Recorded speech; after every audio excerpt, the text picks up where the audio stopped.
sa aking mga kabata ni Dr. Jose Rizal, kapag ang bayat sadyang umiibig sa kanyang salitang kaloob ng langit, saan lang kalayaan nasa rin masapit katulad ng ibong nasa himpapawid. Pagkat ang salita'y isang kahatulan sa bayan sa nayag mga kaharian, at ang isang tao ay katulad kabagay ng alinmang likha ng kalayaan. Ang hindi magmahal sa kanyang salita, mahigit sa hayop at malansang isda, kaya ang marapat pagyamaning kusa na tulad sa inang tunay na nagpala.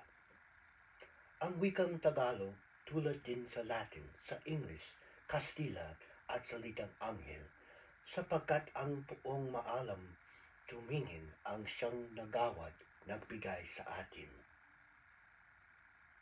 Ang salita na huwat din sa iba, na may alpabeto at sariling letra, na kaya nawalay tinatnan ng sigwa ang lunday sa lawa nung dakong una.